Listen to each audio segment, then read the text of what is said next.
हमारे बीच में आया है उस अभिनंदन प्रस्ताव का हम स्वागत करते हैं।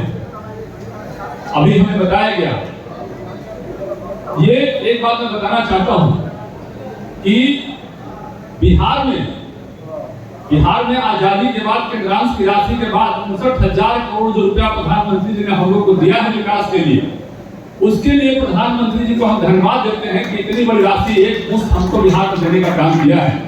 और उनका स्वागत आप इस तरह से ताली से करेंगे तो अगली राशि का केस नहीं आएगा।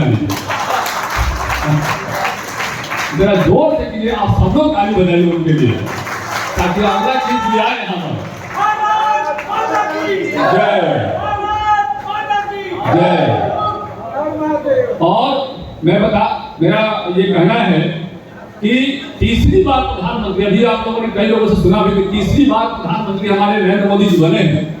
ये 60 साल के इतिहास में पहली बार हुआ है।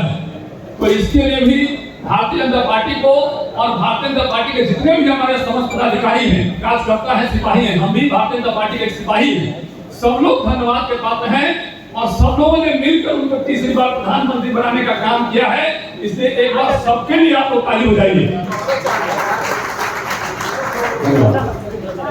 आज हमारे बीच जो प्रधानमंत्री हैं, ये हमारे लिए गर्व की बात है कि दुनिया के 15 देशों ने उनको जो देश का सर्वोच्च सम्मान होता है उस सर्वोच्च सम्मान देने का काम किया है। आज पूरे चुनाव के बाद तो हम पूरे देश में माहौल देख रहे थे, चुनाव के बाद लगा था कि हम चुनाव हार गए हैं। हमारे कार्यकर्ता ऐसा लगा था कि जैसे मायूस हो गए हैं। निश्चित रूप से हम चुनाव जो है सासाराम का हारे हैं। बिहार में कुछ सीट हमारी कम आई है किसी कारण से, लेकिन हम पूरे देश की आकलन करें तो देश में हमारा जो सीट आया है और कांग्रेस वाले डमरू लेकर पूरा डमरू हिंदुस्तान में पीटने का काम कर रहे थे विपक्ष के कितनी गठबंधन के लोग कि हम चुनाव जीते हैं। अरे आप चुनाव कहा तो 100 भी पार नहीं हो पाए। और ये हमारे कार्यकर्ता, ये हमारे भारतीय जनता पार्टी के पदाधिकारी और हमारे नेताओं का देन था कि आपको उस अंक के पार नहीं होने दिए। आप चुनाव कहां जीते? हाँ, ये जरूर है कि कुछ दिन पहले से आपकी ज्यादा आई है। आप यदि जनता आप पर विश्वास करती तो आपको बहुमत से ले आती। आज आप पूरे देश में ईवीएम का पिटारा, आज ईवीएम के बारे में चर्चा नहीं कर रहे हैं क्योंकि आपको मालूम है कि कभी ईवीएम से धांधली होती ही नहीं थी। आज आपकी ताकत नहीं है कि ईवीएम पर प्रश्न लगाएं। अब मैं बताना चाहता हूं जो हम लोगों ने चुनाव नहीं हारा पूरे देश में, यदि कांग्रेस के तीनों लोकसभा की बात की जाए और तीनों को जोड़कर बात की जाए तब भी हमारे बराबर वो सीट नहीं लाए। और कांग्रेस और इंडी गठबंधन की जितनी पार्टियां हैं और सभी को जोड़ दी जाए तब भी हमारे बहुमत को क्रॉस नहीं कर पाए। तो ये क्या है? हम अपना मनोबल जो है, हमारे मनोबल को डाउन करने के लिए वो डमरू लेकर पीटने का काम कर रहे थे। तो हमें साथियों, हमारे जितने भी लोग हैं उनको एक दिमाग में डालना होगा कि हम लोगों ने कभी चुनाव हारने का, हम लोगों ने इस बार चुनाव नहीं हारा है। हाँ, ये जरूर है कि हमारी सीटें कुछ कम आई है। उसका कारण ये है कि हम कुछ अफवाहों के चक्कर में पड़ गए, विपक्ष के अफवाह, विपक्ष के भ्रामक तत्व के चक्कर में पड़ गए, उसके जाल में हम फंसे हैं, थोड़ा सा उसके अफवाह के जाल में फंसे हैं। इस कारण से थोड़ी सी तकलीफ हमें हुई है। हमारा जो आंकड़ा था वो आंकड़ा नहीं पार कर पाए। ये विपक्ष के द्वारा फैलाया गया पूरे देश में कि संविधान खतरे में है। कई बातों को फैलाने का काम किया गया, संविधान खतरे में है। एक फटाफट स्कीम के बारे में चर्चा किया गया। आज वो खटाखट वाले खटाखट भाग गए। आज खोजने पर दिखाई भी नहीं पड़ रहे हैं पूरे देश में। आज जहां हमारी सरकार में सीटें कम आई है, आज हमारा जहां सरकार नहीं है एनडीए का, वहां भी वो दिखाई नहीं पड़ रहे हैं। वो जहां पर बीजेपी का शासन नहीं है, वो फटाफट वाले लोग जो है, ये कांग्रेस वाले विपक्ष के लोग नहीं दिखाई पड़ रहे। वहां भी हमारे यहाँ तो नहीं दिखाई पड़, वहां भी दिखाई नहीं पड़ रहे, भाग गए। तो उनके अफवाह के चलते हम लोग थोड़ा प्रभावित हुए हैं। वो देश में बोले कि संविधान खतरे में है, ये संविधान को फिर से बदलने का काम करेंगे, लेकिन वो भूल गए कि सत्ता के लिए ये कांग्रेस पार्टी के लोग और विपक्ष के गठबंधन के लोग कुछ भी करने को लेकर आतुर रहे हैं। इमरजेंसी को हम लोग भूल गए। इमरजेंसी हमारे यहाँ बहुत पुराने लोग भी हैं। इमरजेंसी 1975 में जब लगा था तो उन चीजों को हमें याद दिलाना चाहिए, हमको काउंटर करना चाहिए वहां पर क्या हुआ था, आखिर इमरजेंसी क्या था। इमरजेंसी के बारे में हम लोग सब कुछ चर्चा करते हैं, लेकिन उसके मूल में हमें जाना होगा, उसको समझना होगा कि इमरजेंसी क्या था। इमरजेंसी में आप जान लीजिए कि बेसिक चीज था कि डिटेंशन ऑफ ट्रायल जो होता है, डिटेंशन ऑफ ट्रायल के पावर को सीज कर दिया गया था इमरजेंसी में। इसका मतलब यह हुआ कि यदि हमारे बीच कोई घटना होती है, यदि पदाधिकारी कोई किसी कारण से हमको अरेस्ट करता है या कहीं मर्डर होता है तो हमारे परिवार के लोग जब वहां जाएंगे कोर्ट में तो कोर्ट के पावर को सीज कर दिया गया बेल देने का। एक एडवाइजरी काउंसिल बना दिया गया था पूरे देश में, और वही एडवाइजरी काउंसिल जो है ये कांग्रेस के लोग बैठे थे वहां पर, वहां जज भी वही थे, वकील भी वही थे और 3 थम थे वहां पर। और वो एडवाइजरी काउंसिल तय करती थी कि देश में क्या होगा, वहां कोर्ट को तय करने का पावर खत्म कर दिया गया था। और इसी को कहते हैं कि संविधान खतरे में, और आप कहते हैं संविधान खतरे में है, और संविधान खतरे में आपने वो संविधान को खतरे में कई बार डालने का काम किया। ममता बनर्जी के बारे में पूरा देश जानता है कि ममता बनर्जी ने किस तरह से बंगाल को आतंकित करने का काम किया और करती रही है। धारा 356 लगाकर हम उनको बर्खास्त कर सकते थे। भारतीय जनता पार्टी को पावर था, जिस तरह का वहां माहौल बना था कि दिन में जिंदा लाशें वहां मिल रही थी, लोग को जलाया जा रहा था, जिस तरह की घटनाएं हो रही थी, लेकिन धारा 356 का वहां इस्तेमाल नहीं किया गया। भारतीय जनता पार्टी लोकतंत्र की हत्या करने का प्रयास नहीं की, और लोकतंत्र का हत्या पूरे देश में भारतीय जनता पार्टी ने उसका हत्या करने का प्रयास नहीं किया। हम चुनाव हारे, कुछ जगह पर हारे, उसकी ये कारण नहीं है कि हमने मेहनत नहीं किया। हमारे कुछ कार्यकर्ता, हमारे कुछ पदाधिकारी आपस में चर्चा करते हैं कि हम हाई हो गए, लो हो गए, ये कुछ नहीं हुआ। हमारे हिसाब से सबका अपना अपना मत है। हमारे हिसाब से कुछ संवाद की कमी हो गई। सरकार की जितनी योजनाएं थी उसको धरातल पर हम लोग नहीं दे पाए, सरकार की बातों को हम धरातल पर नहीं पहुंचा पाए। इसलिए मुझे लगता है कि हम चुनाव में थोड़ा सा डिफेक्ट हो गए, चुनाव में थोड़ी सी हमें परेशानी हुई है हमारे बीच जो है। और हम एक बात और, हम जितने भी चुनाव, हम तो लोकसभा के करीब 20 लोकसभा में बिहार में गए, और मैंने हर जगह देखा कि जितने भी हमारे छोटे पदाधिकारी, बड़े पदाधिकारी, मैं भी एक छोटा पदाधिकारी हूँ, और मैंने देखा कि हर लोग के दिमाग में चल रहा है कि नरेंद्र मोदी जी के गाड़ी पर बैठ जाइए और चुनाव पार कर जाइए।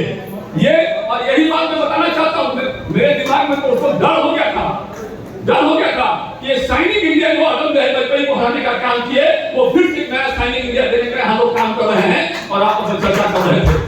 उस वक्त मैंने सोच लिया था कि लगता है मुझे चुनाव में कुछ कम सीटें मिलेगी, क्योंकि उसी तरह साइनिंग इंडिया की तरफ एक नया साइनिंग इंडिया का जो है चर्चा आम जनता के जमात को हो गया है कि अब हमें क्या करना है। सब बैठे बैठे नरेंद्र मोदी कहेंगे और हमें कुछ नहीं करना है चुनाव में, केवल एक वोट अपना जाकर दे आना है। लेकिन हम भूल गए कि हमारे यहाँ 5 लोग और आते हैं जो खाना बनाते हैं, जो हमारे यहाँ हमारे परिवार के भाई हैं, बहन हैं और परिवार हैं और हमारे साथ काम करने वाले लोग हैं, उनको भी वहाँ वोट का जहाँ वोटिंग होता है वहाँ पहुँचाने का काम करना था। इसके कारण एक शिथिलता आ गई, तो इन चीजों का अभाव रहा। आज हमारे एक पदाधिकारी जो चुनाव में लगे हुए थे, यदि तय कर लेते कि हमें नरेंद्र मोदी के गाड़ी पर नहीं बैठना है। हमारे प्रधानमंत्री निश्चित रूप से विकास का काम किए हैं, जनता के लिए काफी काम किए हैं, 25 करोड़ लोगों को गरीबी रेखा से बाहर निकल कई योजनाएं पर काम किए हैं, उसकी मैं चर्चा करना नहीं चाहता हूँ। लेकिन हमको भी मेहनत करना है, हमको भी काम करना है, ताकि विपक्ष से हमको जो है छुटकारा मिले और इनके प्रभाव और जाल में नहीं फंसे। आज जान लीजिए, साउथ इंडिया में हमेशा हम टीवी में पढ़ते रहते हैं, देखते रहते हैं, टीवी में पेपर में पढ़ते रहते हैं, निशंस हत्याएं वहां होती है, हुई है वहां पर। लेकिन वहां के लोगों ने भी नरेंद्र मोदी पर विश्वास करने का काम किया। चाहे केरल हो, तेलंगाना हो, साउथ इंडिया की हम चर्चा करते हैं तो हम ये चर्चा करते हैं आपस में कि वहां पर कांग्रेस और विपक्ष से लोग मजबूत हैं। लेकिन जान लीजिए वहां भी हमारी दस्तक जो है मजबूती से बढ़ी है, और वहां की जनता ने भी विपक्ष को धीरे धीरे नकारना शुरू कर दिया है। 16% 17% वोट जनता ने हमको वहां दिया, और हम भी वहां पर आगे लगातार बढ़ रहे हैं। पहले जहां पर हम कमजोर थे, ये इसका मतलब ये हुआ कि दक्षिण भारत में भी लोग हमको पसंद कर रहे हैं। भारतीय जनता पार्टी की नीतियों को दक्षिण भारत में भी लोग जो है पसंद करने लगे हैं। ये छोटी मोटी बात नहीं है। तो उत्तर से दक्षिण तक, कश्मीर से कन्याकुमारी तक हमारी जो है पहुंच बढ़ी है। तो इन चीजों को जो है हमको देखना चाहिए था, हमने नहीं देखा। तो कहीं न कहीं हमारे अंदर में जो मन में भ्रम था या भ्रम है कि हम चुनाव हारे हैं, इसको दिमाग से निकाल दीजिए। और ये जरूर बात है, हमारे सीएस यहाँ चुनाव हारे तो निश्चित रूप से हमें तकलीफ लगा और हमारे लोगों को भी तकलीफ हुआ। लेकिन इसका कारण ये नहीं है कि सीएस चुनाव हारे, इसका कारण जो है हम विपक्ष की भ्रामक तथ्यों के चक्कर में फंस गए, उसके जाल में फंस गए। इस कारण से हम लोग जो है अपने चुनाव को लूज करने का काम किया। आप जान लीजिए साथियों, आप जान लीजिए, आज जो है आरक्षण की बात करती है विपक्ष, आज विपक्ष इंडी गठबंधन को आरक्षण की बात करते हैं। आज कहाँ गए थे वो लोग? 1951 में जो काका का रिपोर्ट आया और 1953 में पेश किया गया तो कांग्रेस के लोगों ने उसका विरोध किया था, मंडल कमीशन की हम बात करते हैं कभी कभी, मंडल कमीशन का उन लोगों ने विरोध किया था। भारतीय जनता पार्टी जब आज हमारे यहाँ बहुत सारे ओबीसी के लोग यहाँ बैठे होंगे, लेकिन आज उनको मंच पर हमको भी आज जगह मिला है तो किसके कारण मिला है? आज उसी मंडल कमीशन और आज उसी जो है आज आरक्षण का दिन था कि हमको भी यहाँ मंच पर आपके भी जगह मिला है। उसको भूल गए विपक्ष के लोग, और आप उसको आप लोग भूल गए। नहीं भूलना चाहिए हमको। तो कभी भी भारतीय जनता पार्टी ने आरक्षण के खिलाफ कोई काम नहीं किया है। एससी, एसटी, ओबीसी, दलित, अनुसूचित जाति सबके आरक्षण की बात यदि किसी ने की है तो वो केवल भारतीय जनता पार्टी ने किया है। और नेहरू जी ने इसका विरोध किया था 1961 में। पूरे हिंदुस्तान में सभी मुख्यमंत्री को चिट्ठी लिखने का काम किया उस रिपोर्ट के, उस आयोग के खिलाफ में। और जान लीजिए चिट्ठी में क्या लिखा कि इन लोगों का आरक्षण दोगे तो देश का स्वभाव बिगड़ जाएगा। और क्या स्वभाव बिगड़ा हुआ देश में? तो कभी भी भारत और उस 1989 और 90 की बात करें तो वहां भी एक बड़ा सपोर्ट हमको भारतीय जनता पार्टी मिला। 2018 की बात करें तो ओबीसी आयोग का गठन की बात हुई, वहां प्रधानमंत्री जी ने ओबीसी आयोग का गठन किया। आज सवर्णों को आरक्षण देने की बात हुई, वहां भी प्रधानमंत्री ने आरक्षण देने का काम किया। तो हर जात, धर्म, हर समाज के लोगों को आरक्षण देने का यदि किसी ने काम किया है तो भारतीय जनता पार्टी ने किया है। इन बातों को हम लोग जनता में नहीं बता पाए, इसका भी एक बड़ा कारण रहा। आज जो है आज बिहार में डेवलपमेंट के लिए जो पैसा मिला है उसके लिए हम लोग प्रधानमंत्री को धन्यवाद दे दिए। और आज हमारे मंत्री जी ने कहा कि कभी भी तेजस्वी यादव भ्रष्टाचार पर बात नहीं करते हैं। आखिर भ्रष्टाचार पर वो बात क्यों नहीं करते हैं? इसके पीछे क्या कारण है?